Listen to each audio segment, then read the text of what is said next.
उपासना समर्पण योग chapter 6 day 15।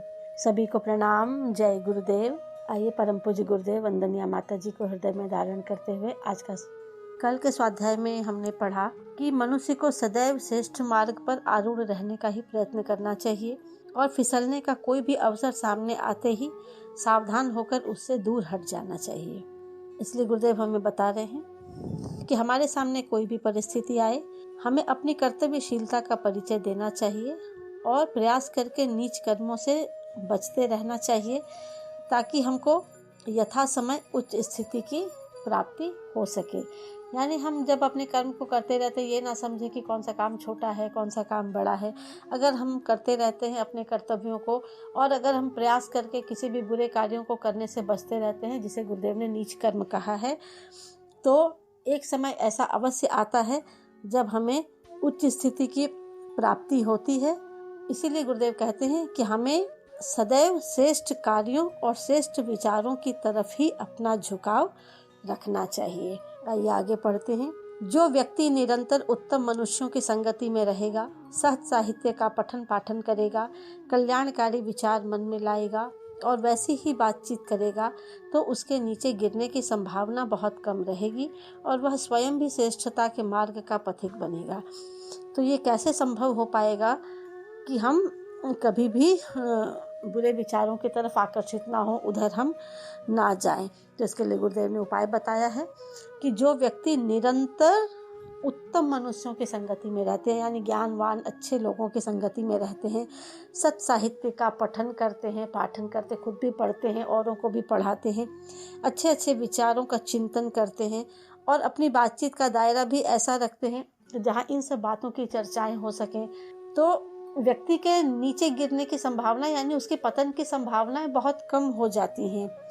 क्यों? क्योंकि उसके चिंतन में सदैव अच्छी चीज़ें ही रहती हैं। तो कोई अगर पहले तो उसके बुरे विचार मन में आएंगे नहीं, और अगर आ भी जाते हैं तो वह तुरंत अपने आप पर काबू कर लेता है, या उसके साथ के जो सत्संगति में रहता है तो उसके संगत में रहने वाले लोग उसे बता देते हैं कि यह मार्ग तुम्हारे लिए सही नहीं है, इस पर तुम्हें नहीं जाना चाहिए। यानी कि वह स्वयं तो अच्छे मार्ग पर चलता ही है और कहते हैं गुरुदेव कि श्रेष्ठता के मार्ग का पथिक बनेगा। यानी जो स्वाध्याय सत्संग का आश्रय लिए रहते हैं वो सदैव श्रेष्ठ के मार्ग पर चलने वाले व्यक्ति बनते हैं। इसी प्रकार गायत्री के तीसरे वाक्य भर्गो देवस्य धीमहि में भर्ग शब्द बड़े महत्व का है। इसका संदेश यह है, मनुष्य को पापों का नाश करके प्रभु की कृपा को प्राप्त करने का योग्य बनना चाहिए। संसार में मनुष्य को जो तरह तरह के कष्ट, यंत्रणाएं, त्रास दिखलाई पड़ते हैं, उनका मूल कारण पाप ही है। अब यहाँ गुरुदेव हमें गायत्री मंत्र का जो तीसरा पद है उसको बता रहे हैं कि भर्गो देवस्य धीमहि में भर्ग शब्द जो है उसका क्या महत्व है, ये हमें बता रहे हैं। इसका मतलब ये बता रहे हैं कि मनुष्य को सदैव अपने पापों का नाश करके प्रभु की कृपा को प्राप्त करने के योग्य बनना चाहिए। यानी मनुष्य को तो गलतियां करता ही रहता है, तो अपनी भूलों का प्रायश्चित करके, अपनी गलतियों को सुधार करके सदैव उसका प्रयत्न यह होना चाहिए कि हमें प्रभु की कृपा मिले, परमात्मा का प्रेम मिले। ये सदैव मनुष्य को इसके लिए प्रयत्नशील होना चाहिए और अपने आप को इस योग्य बनाना चाहिए कि प्रभु की कृपा उसके ऊपर बरस सके।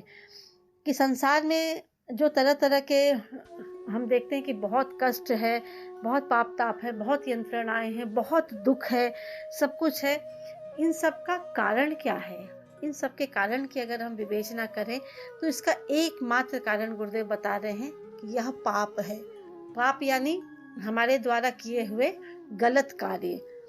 तो हम जब अपने कृत्यों के प्रति सावधान नहीं रहते हैं तो वो उसके जो परिणाम है हमारे पास, वो सदैव दुख का कारण बनकर ही हमारे सामने आते हैं। और जो भी हमारे को पाप जिस भी रूप में प्रकट हो, चाहे वो हमारे को व्याधि लेकर के आए, चाहे हमारे जीवन में किसी और प्रकार का कष्ट लेकर के आए, हमारे को मानसिक शारीरिक यंत्रणाएं हमें प्राप्त हों, जिस भी तरह के कष्ट हों, और चाहे कोई व्यक्ति के द्वारा हम सताए गए हों, जिसको त्रास कहते हैं। जब एक व्यक्ति दूसरे व्यक्ति को सताता है तो उसको त्रास देना कहते हैं। ये सब जो भी जीवन में आता है, इसके मूल में अगर इसकी विवेचना की जाए, इसके कारण को ढूंढा जाए, तो पता चलता है ये हमारे किए हुए जो दुष्कृत्य थे उसी के परिणाम स्वरूप ये हमारे को मिले हैं। जो मनुष्य पापों की तरफ से सावधान रहकर उनको अपने भीतर प्रवेश करने नहीं देता और जो पाप पूर्व जन्म या इस जन्म की पिछली भूलों के कारण हो चुके हैं उनको प्रयत्न पूर्वक नष्ट करता है, वही आत्मिक उन्नति करने में समर्थ होता है। तभी वह यह अनुभव करने लगता है कि परमात्मा की सृष्टि में जो कुछ है वह पवित्र और आनंद गम्य है। पाप और बुराइयां तो ऐसे विकार हैं जो परमात्मा के नियमों के प्रतिकूल चलने से उत्पन्न होते हैं। इसलिए सच्चा मनुष्य वही है जो सदैव अपनी और दूसरों की बुराइयों को दूर करते रहने का प्रयत्न करे। इस प्रकार वह सृष्टि को निर्मल और आनंददायक बनाने में सहायक होगा, जो परमात्मा को प्रसन्न करने वाला कार्य है। अब यहाँ गुरुदेव बता रहे हैं कि मनुष्य को सदैव यह प्रयास करना चाहिए कि वह पाप के मार्ग पर ना जाए, गलत कार्यों में लिप्त ना हो।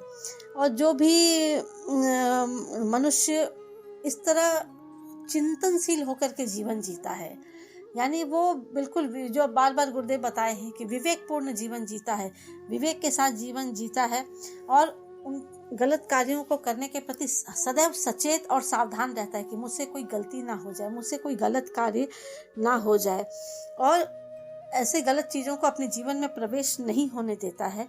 और उसे अगर ये भी ज्ञात होता है कि अगर पता नहीं मैंने पिछले जन्मों में कोई पाप कर्म किया हो, उसे इस जन्म का तो पता है, पिछले जन्मों का नहीं पता होता कि अगर कोई हमने पाप पूर्व जन्म में किया हो या इसी जन्म में जब से मुझे ज्ञान हुआ कि हमें पाप कर्मों पर नहीं चलना चाहिए, गलत कार्य को नहीं करना चाहिए, उसके पहले अगर इस जन्म में भी उसे कोई भूल हो गई रहती है तो वह सदैव प्रयत्नशील बनता है इस चीज़ के लिए कि नहीं, मैं अपने पापों को किसी भी तरह से मैं नष्ट करूँगा। उसके लिए चाहे वो साधना का विधान अपनाए या कोई और विधान अपनाए, वो बिल्कुल उसके पीछे सचेतन हो जाता है कि नहीं, मुझे अपने पापों को बिल्कुल नष्ट करना है। और जैसे ही यह प्रवृत्ति उसके अंदर आती है तो उस व्यक्ति की आत्मिक उन्नति का रास्ता खुल जाता है, क्योंकि वह अपने क्या करता है, वह अपने आत्म उन्नति के पथ पर अग्रसर हो जाता है। तो क्या कहते हैं गुरुदेव कि जब ऐसे भाव उस व्यक्ति के मन में आते हैं कि नहीं, अब मुझसे गलतियां हो चुकी, अब मैं और गलतियां नहीं करूंगा, भूलों का प्रायश्चित करूंगा, अच्छा जीवन जीऊंगा, गलत कार्य नहीं करूंगा, तो उसके अंदर ऐसे भाव उमड़ने लगते हैं कि इस परमात्मा की सृष्टि में जो कुछ भी है वह बहुत सुंदर है, वह बहुत पवित्र है और बहुत आनंदमय है। अगर कुछ है यहाँ तो सिर्फ अच्छा ही अच्छा है। और पाप और बुराई ये दो ऐसे विकार हैं, ऐसी गलत चीजें हैं जो परमात्मा के नियमों के प्रतिकूल चलने से उत्पन्न होते हैं। अब कह रहे कि पाप और विकार के उत्पन्न होने का कारण क्या है। कहते हैं परमात्मा की सृष्टि में सब कुछ आनंदमय है, सुंदर है, तो आखिर अगर मन के अंदर ये विकार आते हैं तो कैसे आते हैं, किस प्रकार प्रकट होते हैं, वो गुरुदेव ने हमें बताया। ये तब हमारे जीवन में आते हैं जब हम ये प्रयास करने लगते हैं कि परमात्मा के नियमों के प्रतिकूल जाने लगते हैं। परमात्मा हमसे क्या उम्मीद रखते हैं और हम क्या करने लगते हैं। तो जब भी ये विषमता उत्पन्न होती है तो बस वहीं पर गड़बड़ी उत्पन्न होने लग जाती है। तो इसीलिए सच्चा मनुष्य वही है कि जो सदैव अपनी और दूसरे की बुराइयों को दूर करते रहने का प्रयत्न करे और सृष्टि को निर्मल और आनंददायक बनाने में सहायक हो, जो परमात्मा को प्रसन्न करने वाला कार्य है। यानी जब भी व्यक्ति, परमात्मा किससे प्रसन्न होता है, जब मनुष्य परमात्मा के बनाए हुए नियमों पर चलता है, परमात्मा को प्रसन्न करने वाला कार्य करता है, तो मनुष्य सबसे पहले अपनी, जो गुरुदेव ने सिद्धांत दिया, हम सुधरेंगे युग सुधरेगा, पहले वह स्वयं के सुधार में लग जाता है, आत्मनिर्माण में लग जाता है। और जब आत्मनिर्माण हो जाता है, स्वयं का सुधार हो जाता है, तब वह औरों को भी कि नहीं, मैं सुधर गया हूँ, मैं अच्छा बना हूँ, तो मैं औरों को भी अच्छा बनाऊंगा। उसके अंदर ये भाव जागृत हो जाता है, वो औरों को भी अच्छा बनाने में जुट जाता है। यानी उस व्यक्ति के अंदर देवत्व को धारण करने का गुण जो है वो जागृत हो जाता है। देवत्व क्या, देवताओं जैसे गुण, जो देवताओं के गुण है वो जब मनुष्य के अंदर आ जाते हैं तो उसके अंदर समझो कि वो देवत्व आ गया। और जब ये गुण आता है तो उसको वह ज्ञान प्राप्त होता है जिसके द्वारा मनुष्य अपने को भौतिक स्वरूप के स्थान में आत्म स्वरूप में देखने लगता है। क्योंकि आत्मा का स्वभाव अजर अमर है, इसलिए आत्म स्वरूप के समझ लेने से मनुष्य संसार के झूठे भय और प्रलोभनों से मुक्त हो जाता है और उस मार्ग का पथिक बन जाता है जो वास्तव में श्रेष्ठ पुरुषों के उपयुक्त कहा गया है। यानी जब देवताओं के गुण व्यक्ति के अंदर आने लग जाते हैं तब व्यक्ति अपने जो उसका भौतिक स्वरूप है कि बस वो मनुष्य का जीवन तो मिला है, वो अपने उस स्वरूप को भूल जाता है। उसके अंदर जो आत्म तत्व है, जो आत्मा है, उस आत्मा का ज्ञान उसके अंदर प्रकट होने लग जाता है। तब वह अपने आत्म स्वरूप को पहचानने लग जाता है कि मैं कौन हूँ, मेरा जन्म क्यों हुआ है, मुझे क्या करना चाहिए।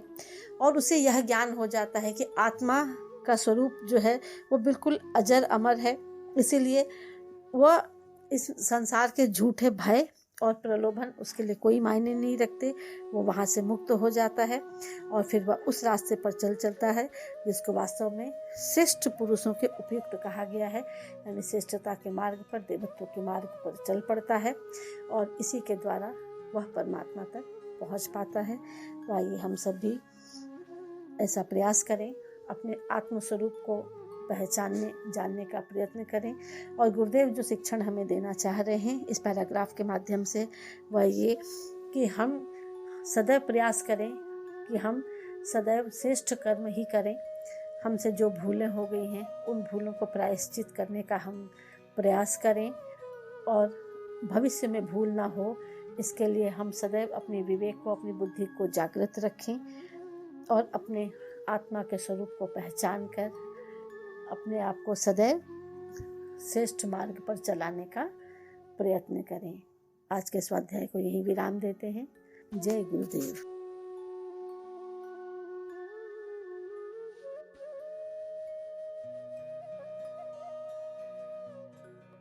हमारे YouTube चैनल को सब्सक्राइब करें और बेल आइकन को दबाकर ऑल पर क्लिक करें ताकि नोटिफिकेशंस आपको मिलती रहें।